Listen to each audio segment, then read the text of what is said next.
Bonjour à toutes! Pour commencer la vidéo de la semaine, je voulais vous poser une question.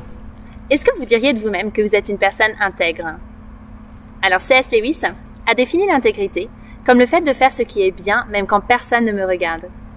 J'aime bien cette définition et je trouve qu'elle rejoint parfaitement le passage de la semaine que je vais vous lire maintenant en Philippiens 2, versets 12 à 18. Ainsi, mes bien-aimés, vous qui avez toujours obéi, non seulement quand j'étais présent, mais bien plus encore maintenant que je suis absent, mettez en œuvre votre salut avec crainte et profond respect. En effet, c'est Dieu qui produit en vous le vouloir et le faire pour son projet bienveillant. Faites tout sans murmure ni contestation, afin d'être irréprochables et purs, des enfants de Dieu sans défaut, au milieu d'une génération perverse et corrompue. C'est comme des flambeaux dans le monde que vous brillez parmi eux, en portant la parole de vie. Je pourrais alors être fier le jour de Christ de n'avoir pas couru ni travaillé pour rien. Et même si mon sang doit couler pour le sacrifice et le service de votre foi, j'en suis heureux et je me réjouis avec vous tous. Vous aussi, soyez de même heureux et réjouissez-vous avec moi. Alors il y a beaucoup à dire dans ce passage, mais ce qui m'a marqué à la première lecture, c'est les versets « Vous qui avez obéi quand j'étais présent, mais encore plus maintenant que je suis absent, et tout ce que vous faites, faites-le sans murmure ni contestation. » Et ça me fait penser au verset « Tout ce que vous faites, faites-le pour Dieu et non pour les hommes. » Alors, je sais pas vous, mais moi personnellement, j'aime bien que les autres sachent tout ce que j'ai fait et combien de temps ça m'a pris. Et clairement, parfois, il y a des murmures et des contestations. Mais la Bible nous dit que Dieu voit tout ce qu'on fait, même quand les autres ne le voient pas. Et le passage, cette semaine, nous encourage à montrer l'exemple, même quand personne ne nous regarde. Alors aujourd'hui, je voudrais vous encourager à penser différemment. Et imaginer que tous ces petits gestes du quotidien, en fait, sont des occasions de dire oui à Dieu. Par exemple, ramasser les détritus par terre ou les déchets du chien, ou ramener un produit exactement dans le rayon où je l'ai pris et pas n'importe où dans le magasin. C'est clair que ça paraît négligeable et est-ce que c'est vraiment comme ça que je vais pouvoir partager l'évangile?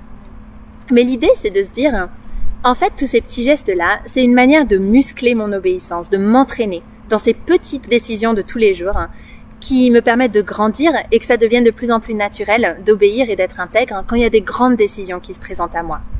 Dans le passage, on est appelé à être irréprochable, pur, sans défaut au milieu de notre génération. Alors comment est-ce qu'on fait ça sans juger les autres ou sans que les autres se sentent jugés ou qu'on paraisse pour des saintes nitouches? J'ai réfléchi un peu et je me suis dit par exemple louer un film plutôt que de le regarder en streaming. Je pense que c'est une manière d'honorer le travail des autres, de montrer l'exemple, de mettre leur intérêt avant les miens. C'est une attitude qui est porteuse de vie et pas de condamnation. Et on n'est pas juste appelé à montrer l'exemple, à être des flambeaux. On doit le faire en portant la parole de vie. C'est-à-dire qu'il ne faut pas juste que les gens se disent « ouais, c'est une personne sympa, elle est gentille ». Mais l'idée, c'est que ça donne envie d'aller creuser et voir ce qu'il y a à l'intérieur de mon cœur. Et pourquoi est-ce que j'agis de cette manière? En fait, ça pourrait être résumé ainsi, que nos vies soient comme des écrins pour l'évangile. Alors, imaginez qu'en tant qu'écrin, vous avez la chance de contenir un trésor, un bijou qui est tellement beau. Moi, si c'était le cas, j'aurais envie de tout faire pour que les gens aient envie d'ouvrir la boîte et de voir ce qui est à l'intérieur, de s'émerveiller de ce trésor, de le porter. Mais si le bijou est juste contenu dans un petit bout de carton tout sale et tout abîmé, je pense que ça donne un petit peu moins envie d'aller ouvrir et voir ce qui est à l'intérieur. Et c'est pareil avec nos vies. Est-ce que si je suis toujours à la limite de la légalité, si je trompe, si je mens, si je balance des détritus par terre, ça donne pas trop envie d'aller voir ce qu'il y a à l'intérieur de mon cœur. Ou si je dis aux gens, Jésus a transformé ma vie. Je pense que soit ils me croiront pas, soit ils n'ont pas du tout envie de cette transformation-là. Mais au contraire, s'ils voient une transformation de plus en plus belle, un mode de vie qui encourage, qui respecte les autres, ouais, je pense que ça donne envie de creuser, de poser des questions, d'aller voir ce qu'il y a à l'intérieur, de voir quelle est la source de lumière qui permet à ce flambeau de briller. Mais attention.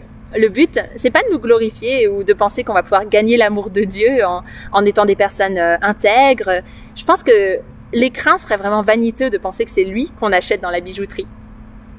Mais l'apôtre Paul, je pense quand il nous dit « Mettez en œuvre votre salut avec crainte et profond respect », c'est ça en fait. C'est l'idée, c'est pas parce qu'on est des bonnes personnes qu'on va pouvoir gagner notre salut, mais parce qu'on a été rachetés et libérés et bénis, on a envie d'agir d'une manière qui honore Jésus. Qui est digne de son sacrifice et digne de l'évangile. Et ça, quand on me regarde et quand on me regarde pas. Alors c'est clair qu'on n'est pas irréprochable, on n'est pas pur, on n'est pas toujours sans défaut. Mais là encore, Paul nous donne la solution. Il nous dit que c'est Dieu qui produit en nous le vouloir et le faire. Il produit en nous le désir de vouloir l'honorer, de le servir. Et le faire, c'est lui qui nous donne les forces, qui nous équipe pour être ses flambeaux et ses écrins pour l'Évangile. Moi, mon rôle, c'est juste de muscler mon obéissance, de m'entraîner au quotidien pour que quand il y aura des décisions qui seront un peu plus difficiles, ça devienne plus naturel de choisir, de prendre la bonne décision. Alors, quelques questions concrètes pour toi, pour terminer. À quoi ça ressemblerait pour toi d'être un écrin pour l'Évangile, un flambeau? Et quelles sont les petites choses concrètes que tu pourrais mettre en place, que tu pourrais changer pour vraiment avoir un comportement qui montre l'exemple? Et quels sont les domaines de ta vie où tu as plus de mal à obéir, à honorer Jésus? Peut-être tes relations, tes finances, ce que tu écoutes, ce que tu regardes. Mais demande au Saint-Esprit de t'aider. Il veut faire de toi un flambeau et un écrin. Alors soyons fidèles dans les petites choses et il nous confiera de grandes choses.